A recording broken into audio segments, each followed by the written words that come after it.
Welcome to labs गोल। स्वागत है अपने यूट्यूब चैनल लैब्स गोल में। मैं हूं अवधेश और आज आपको बताऊंगा इस वीडियो में कि सुपर टेट की तैयारी किस तरीके से करनी चाहिए, क्या क्या पहले पढ़ना चाहिए, क्या क्या पहले नहीं पढ़ना चाहिए। क्यों? क्योंकि यदि आप सुपर टेट की तैयारी कर रहे हैं तो आपको बहुत अच्छे से पता है कि सुपर टेट के जो नंबर होते हैं वो कितनी अहम भूमिका निभाते हैं एक शिक्षक बनने के लिए, है ना। तो कम समय में अच्छी रणनीति अच्छी तरीके से किस तरीके से करनी चाहिए वो सारी की सारी वीडियो बातें जो है वो इस वीडियो में बताई जाएंगी। आपको ये वीडियो बिल्कुल भी स्किप नहीं करना है। जितने भी लोग सुपर टेट की तैयारी कर रहे हैं प्लीज़ एक बार इस वीडियो को जरूर देखिएगा, क्योंकि ये वीडियो बहुत इंपॉर्टेंट है, बहुत सटीक रणनीति को लेके है। ठीक है, तो चलिए मैं आपको बता देता हूँ। सबसे पहले तो आप ये देखिए कि देखिए कभी कभी क्या होता है कि आप लोग जो है खूब पढ़ लेते हो, बहुत सारा पढ़ लेते हो, लेकिन पेपर में नहीं आता। और फिर बाद में यही होता है कि पढ़े तो खूब थे लेकिन पेपर में नहीं आया, नोट्स भी खूब बनाए लेकिन पेपर में कुछ फंसा ही नहीं। तो उसकी मेन वजह क्या है वो भी बात आपको बताई जाएगी इस वीडियो में कि क्या वजह रही होगी आपकी कि आपने खूब पढ़ा लेकिन पेपर में बिल्कुल नहीं फंसा। देखिए क्या होता है कि खूब सारे नोट्स बनाने से आपके पेपर में अच्छे नंबर नहीं आते हैं। मेन बात क्या होती है? मेन बात होती है दोस्तों सिलेबस की। यदि आपने अच्छे से सिलेबस को पढ़ा है, अच्छे से सिलेबस को समझा है, अच्छे से सिलेबस को जाना है, तभी आप अपनी परीक्षा में बहुत अच्छी एक रणनीति के साथ एक अच्छे नंबरों के साथ आप क्वालिफाई कर पाएंगे।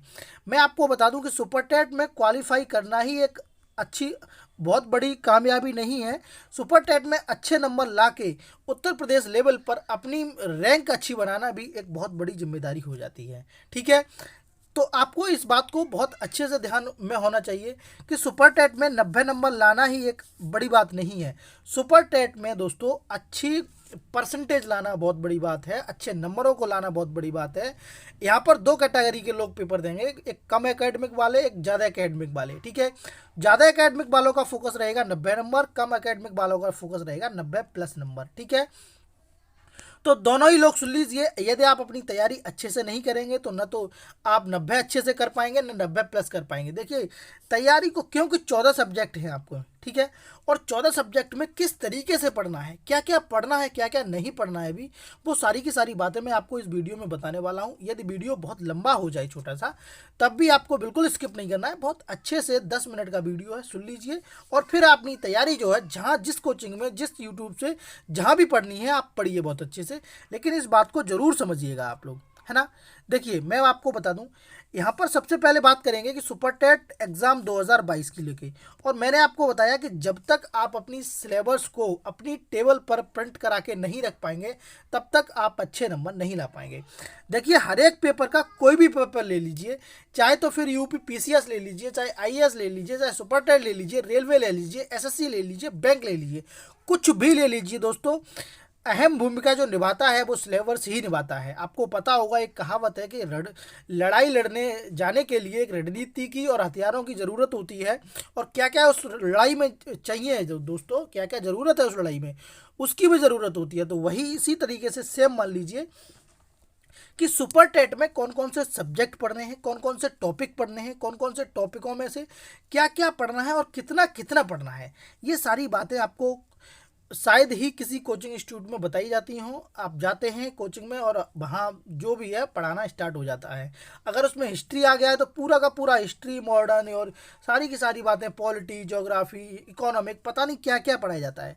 लेकिन देखिए दोस्तों, आपको बहुत सटीक और कम तैयारी में एक कम समय में बहुत अच्छी नंबर जो है वो कैसे गेन कर सकते हो आप, मैं इस वीडियो में सारी की सारी बातें बताने वाला हूँ।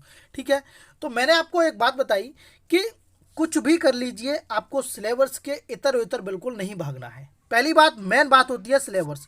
यदि आपने सिलेबस को कंप्लीट कर लिया है, सिलेबस को लेके पूरे नोट्स बना लिए हैं, तब ही आप इधर उधर भाग सकते हैं। अन्यथा की स्थिति में आप सिलेबस को सबसे पहले इंपॉर्टेंस दीजिए और सिलेबस को कंप्लीट करने की कोशिश करिए। तो उसी बात पर मैं आपको बताऊंगा कि आप सिलेबस को किस तरीके से करें, किस किस चीज़ को पहले पढ़ें, किस किस चीज़ को बाद में पढ़ें। ठीक है, तो देखिए सुनिए, पहली बात यहाँ पर लिखा हुआ है कि सुपर टेट के सिलेबस और पैटर्न की जानकारी। मैं आपको बता रहा हूँ कि सिलेबस में किस किस चीज़ के कितने कितने नंबर आपको दिए जाते हैं, कौन कौन से टॉपिक से प्रश्न आपके पूछे जाते हैं और कितने कितने नंबर के हैं। ठीक है, तो सबसे पहले आप यहाँ पर थोड़ी सी एक नज़र डाल लीजिए। उत्तर प्रदेश की ये भर्ती है सुपर टेट, इस क्या क्या क्वालिफाई हो तब दिए जा सकते हैं, ये सारी की सारी बातें मैं आगे बताऊँगा।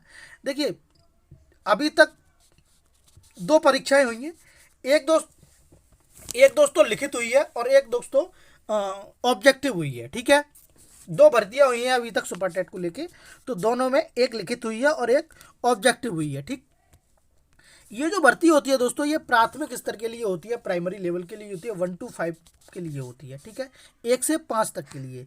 ठीक, अब देखिए यहाँ पर उम्मीदवार जो है, मतलब आप लोग सुपर टेट की परीक्षा किस तरीके से दे सकते हैं, किस लोगों को अभी ये भी नहीं पता है तो मैं आपको बता दूं।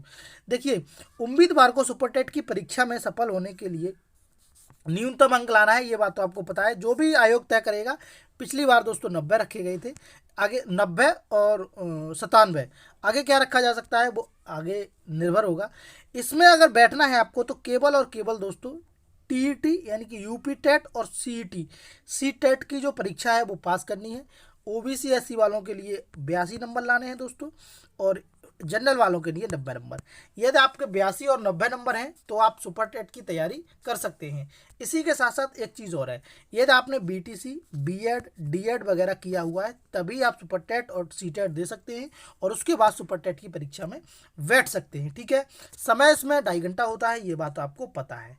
अब देखिए यहाँ पर आती है आप मेन बात, क्या चीज़ है, कितने कितने विषय में कितने कितने नंबर दिए जाते हैं आपको, कौन कौन से विषय के कितने कितने नंबर हैं, मैं आपको एक नज़र में बता देता हूं, क्योंकि ये बात आपका नोट करनी है या स्क्रीनशॉट लेना है तो आप स्क्रीनशॉट ले लीजिए, क्योंकि मैंने आपको बता दिया कि सुपर टेट की या तैयारी कर रहे हैं तो टेबल पर आपकी पर सुपर टेट का जो सिलेबस है वो जरूर जरूर होना चाहिए, किस चीज़ से कितने नंबर पूछे जा रहे हैं, कौन कौन से टॉपिक से, वो कौन कौन से विषय से कौन कौन से टॉपिक पूछे जा रहे हैं, ये भी आपको पता होना चाहिए। ठीक है, तो देखिए सबसे पहले बात आती है भाषा की। भाषा में हिंदी, अंग्रेजी, संस्कृत और उर्दू भी ले लीजिए यहाँ पर। ठीक है, ये आपसे पूछे जाता है 40 नंबर का, कितने 40 नंबर का आता है दोस्तों भाषा। सबसे पहले क्या पूछी जाती है, भाषा, और भाषा कितने नंबर की होती है, 40 नंबर की। ठीक है, भाषा 40 नंबर के बाद दोस्तों फिर आती है बात विज्ञान की, और विज्ञान आपसे कितने नंबर की पूछी जाती है, 10 नंबर की विज्ञान पूछी जाती है। और विज्ञान के बाद दोस्तों बात आती है गणित की। गणित आपसे 20 नंबर का पूछा जाता है, कितने नंबर का, 20 नंबर का पूछा जाता है। उसके बाद अगली बात आती है पर्यावरण और सामाजिक विषय की, सामाजिक विज्ञान की।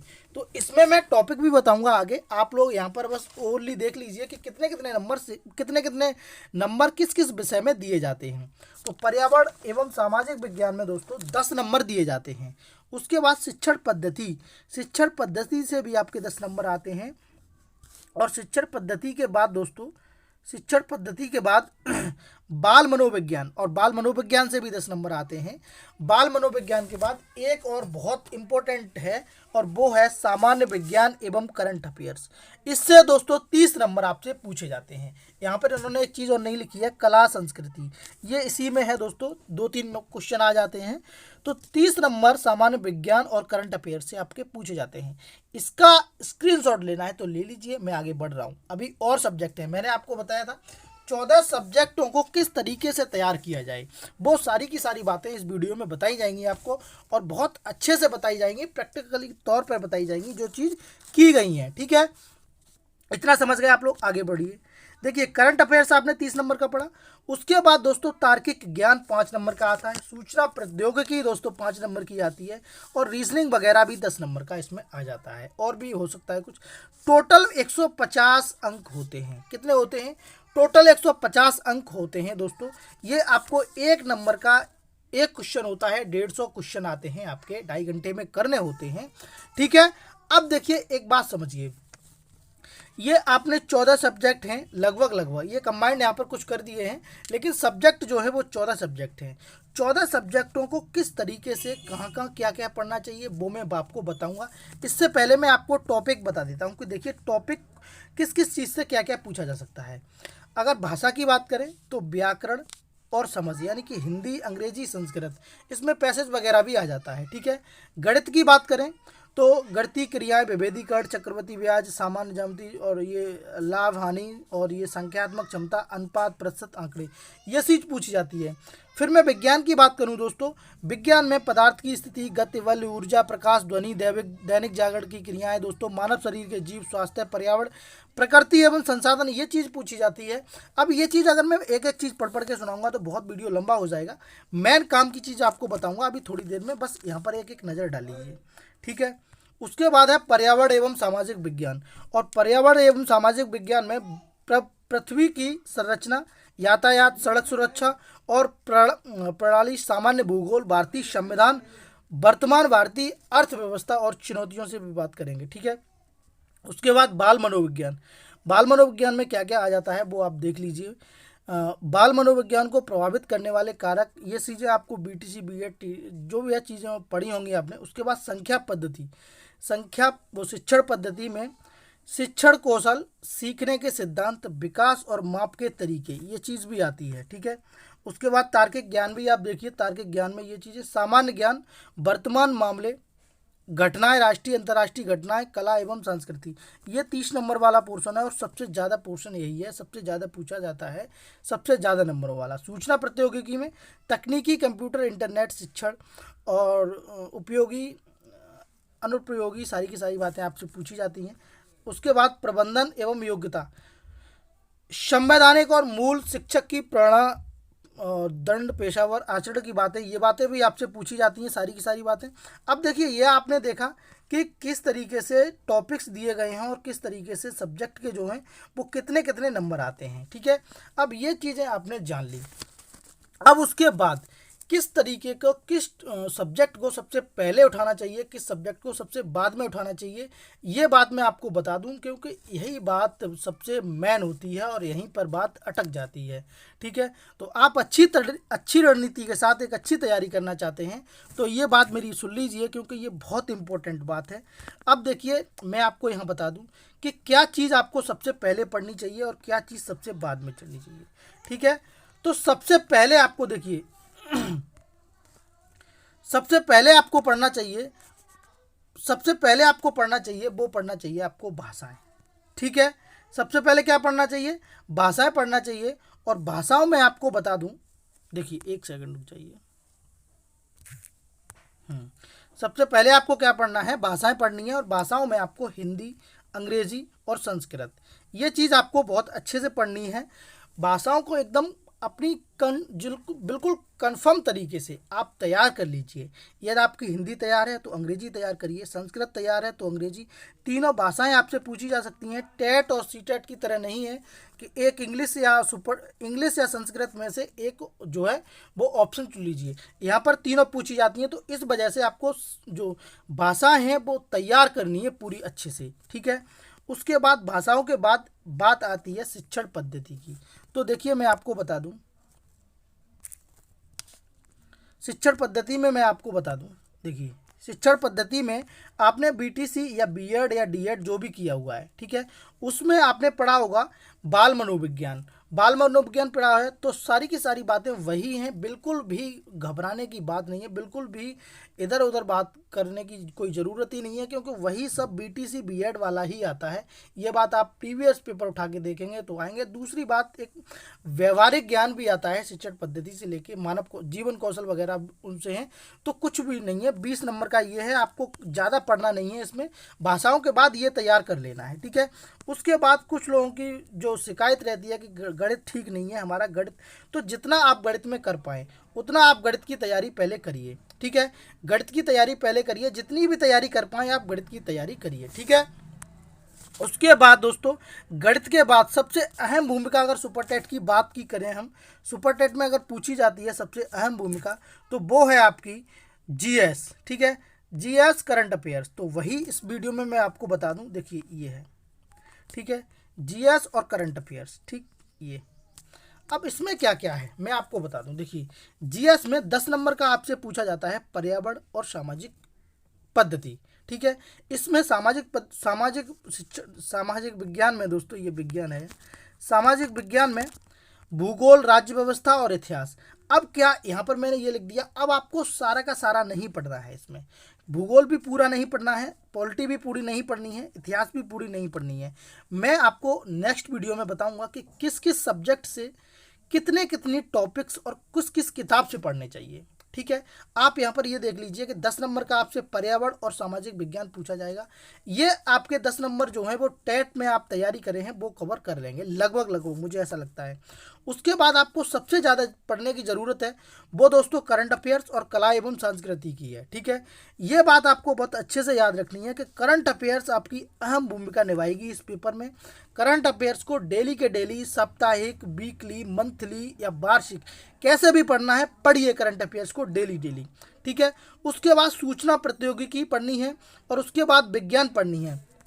मैंने जिस तरीके से आपको बताया है, पहले आप भाषा तैयार करिए, उसके बाद गणित में इंटरेस्ट है तो गणित उठाइए, और शिक्षण पद्धति और बाल मनोविज्ञान पढ़ना है तो वो पढ़िए। ठीक है, उसके बाद आप जीएस पढ़िए, उसी के बाद आप विज्ञान को उठाइए। विज्ञान पढ़ने के बाद दोस्तों आप रीजनिंग वगैरह जितने भी 5-5 नंबर के जो टॉपिक्स हैं, जितने भी 5-5 नंबर के सब्जेक्ट हैं वो पढ़िए।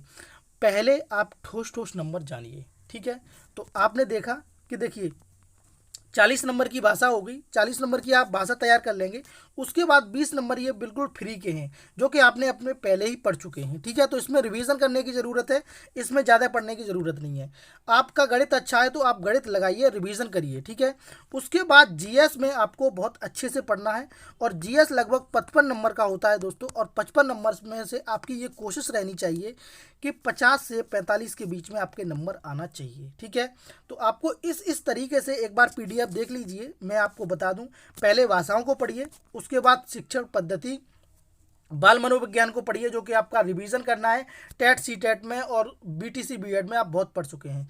उसके बाद आप गणित को पढ़िए, गणित भी आपको बहुत अहम भूमिका निभाएगा, 20 नंबर का पूछा जाता है। उसके बाद आप जीएस पढ़िए, और जीएस में पर्यावरण को लेके आप पढ़ चुके हैं। उसके बाद आपको करंट अफेयर्स और सामान्य ज्ञान में थोड़ा सा पढ़ना है।